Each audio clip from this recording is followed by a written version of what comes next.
morning and Assalamu alaikum. This is me, your teacher, Miss Samreen Harun. Hope you all are fine. Children, as you know very well, the revision has been started and our syllabus has been completed now.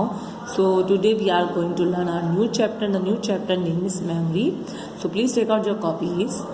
So these are the questions. Question number 1 and 2 that you have to learn today. So question number 1 is, what is memory? The data stored in a computer is called memory. वो data जो कि store होता है computer पे वो कहलाता है memory. जो भी हम उसमें कंप्यूटर पे फीड कर रहे होते हैं, जो भी उसका जो भी हमारा मटेरियल होता है जो हम कंप्यूटर पे सेव करते हैं वो कहलाता है डेटा. और जो भी वो जाता है कंप्यूटर में, जब वो स्टोर हो जाता है तो वो कहाँ जाके सेव होता है? यस, वो मेमोरी में सेव होता है. The data stored in a computer, वो जब डेटा सेव हो जाता है, स्टोर हो जाता है कंप्यूटर के अंदर तो वो कहलाता है memory. Yes.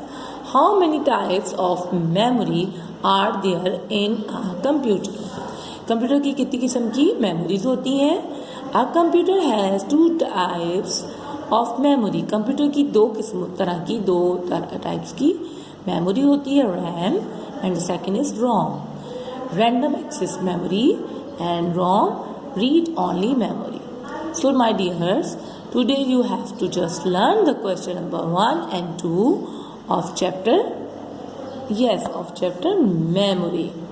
So my dear children, inshallah we will meet on our next video. Allah Hafiz.